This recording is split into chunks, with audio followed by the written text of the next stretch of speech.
खुलुमबाय गिबियावनो नोंथांमोनखौ बयखौबो चेनेलाव बरायना लाग्रोनाय जाबाय नोंथांमोननि थाखाय दिनै मोनसे गोनांथार भिडिअ लाबोनाय जादों आसा खालामदों नोंथांमोना बे भिडिअखौ बयबो जोबजासिम नायलांगोननानै आं नोंथांमोननिसिम बे भिडिअनि गेजेरजों अरुनोदय स्किमनि फैसा सोनायनि बागैनो माखासे गोनांथार आपडेट खोन्थाहरनो सानदों मानो होनोबा नोंथांमोना आंनिसिम गोबां सोंहरगासिनो दङ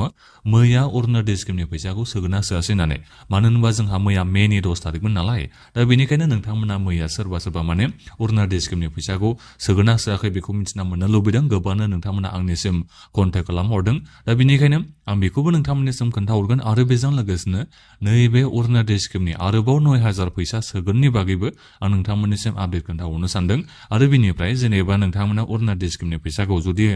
मैया सोआसैबा दा नोंथांमोना नैबे मे मासावनो मोननो हागोन हाया जेनेबा दिनै जोंहा मेनि 11 तारिख जाबाय नङा होमबा दा बेनिखायनो जोंहा चिफ मिनिस्टार बिथाङा गाबोनसो समायखिरा लागोन दाथ' चिफ मिनिस्टार नंथ'आ डक्टर हिमन्त बिश्व शर्मा बिथांनि सरकारा गाबोनसो बिथांमोना समायखिराखौ लागोन दा बेनिखायनो गाबोन समायखिरा लाखानाय लोगो लोगो बिथांमोना जोंनि आसामाव पावाराव फैफिननो हाबाय दा बेनिखाय बिथांमोना नैबे मेनि 15 तारिखआव मेनि 20 तारिखफोराव अरुनोदय स्किमनि फैसाखौ सोबाय बायगोन नामा मास मोनसेयाव 3000 खरै आं बेखौ नैबे भिडिअनि गेजेरजों खोन्थाहरनो नागिरखादों दा बेनिखायनो गासिबो नोंथांमोना बे भिडिअखौ जोबजासिम नायलांबानो जाबाय दा बेनिफ्राय आंनि नोंथांमोननिसिम मोनसे खावलायबो थाग्रोबाय गिबियावनो गासिबो नोंथांमोना अननानै चेनेलखौ साबस्क्राइब खालामना लाग्रोलायनानै जाहाथे नोंथांमोना बेबादिनो आपडेटखौ नैबे चेनेलनि गेजेरजों मोनबाय थानो हायो आरो जायफोर नोंथांमोना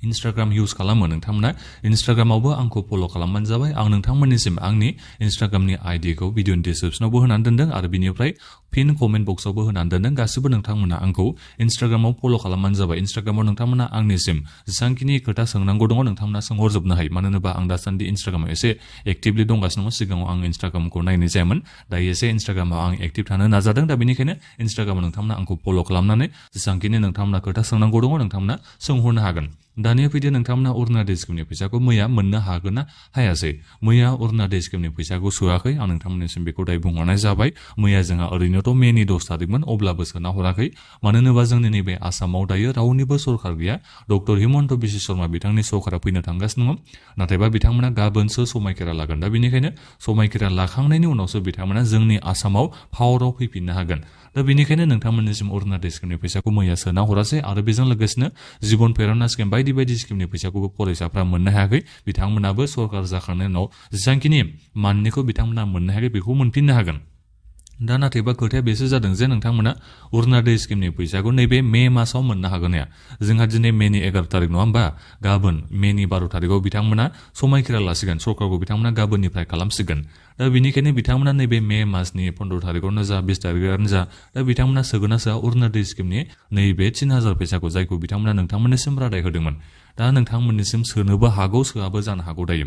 नाथायबा नोंथांमोननिसिम आं बेखौबो बुंहरनाय जाबाय जे गाबोन बिथांमोना समायखिरा लागोन नालाय दा बे समायखिरा लाखांनायनि उनाव हिमन्त बिश्व शर्मा बिथांमोना प्रेस कनफारेन्स खालामगोन दा बे प्रेस कनफारेन्सखौ नोंथांमोना बयबो लाइभ नायबानो जाबाय लाइभनि होखायो नालाय नोंथांमोना बेहाय नायबानो मिथिना मोनगोन दे बिथांमोना माखासे नोंथांमोननिसिम माने एनाउन्समेन्ट खालामना होगोन आरो दा अरुनोदय स्किमनि एनाउन्समेन्टबो बिथांमोना खालामना होनो हागौ माब्ला फैसाखौ सोगोन बेखौबो दा जेखियानो जाया मानो नोंथांमोना मोनोबाथ' जोबोद मोजांनि बाथ्रा नङा होमबा नैबे मे मासावनो नोंथांमोना ओरैनोथ' मेनि 10 तारिखआवनो मोननांगौमोन दा जेखियानो जाया मानो गाबोन जों बेखौ मिथिना मोनगोन जे नोंथांमोना अरुनोदय स्किमनि नैबे 1250 ताकायानो जा 3000 फैसायानो जा नैबे मे मासाव मोननो हागोन हाया बेखौ जोङो गाबोननो मिथिगोन दा बेनिखायनो आं नोंथांमोननिसिम गाबोनबो भिडिअ लाबोगोन जुदि नोंथांमोना मोनाबा जायखिजाया नोंथांमोना जुन मासाव मोनगोनाथ' 100% खारो जुन मासावनो नोंथांमोना मोननो हाखागोनखा नाथायबा बे मे मासावसो नोंथांमोना मोनगोन ना मोना बेखौ जोङो गाबोन मिथिना मोननो हागोन आं नोंथांमोननिसिम गाबोन भिडिअ लाबोना खोन्थाहरगोन दा बेनिफ्राय फैदो नैबे अरुनोदय स्किमनि 9000 फैसानि जायफोर नोंथांमोना दाख्लै मोननो हायाखै दा नोंथांमोनाबो मोननो हागोन नैबे 9000 फैसाखौ दा नोंनिया गासिबो खामानिया जाजोब्बायबा दा नोंथांमोना नैबे जुन मासाव मोनाबाबो जेनेबा सोरनाबाथ' दायो खामानियानो जाखायाखै जानो हागौ जोंहा MCC नांनाय जादोंमोन नालाय दा बेनिखायनो सरकारनि जोंहा माखासे स्किमफोरनि खामानिया बन्द जानानै दंमोन दा बेनिखायनो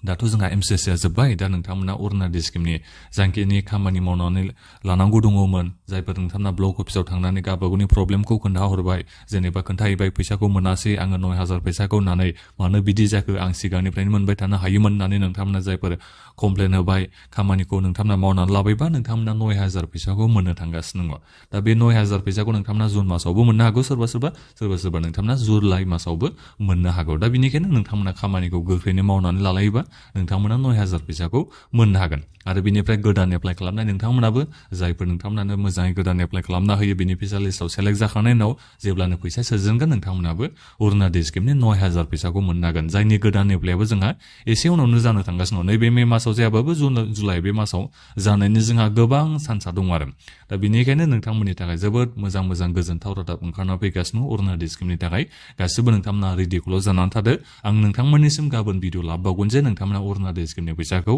नैबे मे मासाव मोननो हागोन मैयाथ' जोंहा सोखायासै अरुणोदय स्किमनि फैसाखौ दा गाबोन जों बेखौ मिथिना मोनसिगोन आरो नोंथांमोना गाबोन जेनेबा नैबे मे मासावनो अरुणोदय स्किमनि फैसाखौ मोनगोन ना मोना ओरैनोथ' जुन मासावथ' नोंथांमोना 100% मोनखागोनखा नाथायबा नैबे मेयावसो मोनगोन ना मोना बेखौ जोङो गाबोन मिथिगोन आरो बिनिफ्राय 3,000 मोनगोन ना मागोन मे मासाव आरो बे मासाव जों बेखौबो गाबोननो मिथिना मोननो हागोन दा बेनिखायनो गासिबो नोंथांमोना चेनेलखौ साबस्क्राइब खालामनानै लाखाजोबबानो जाबाय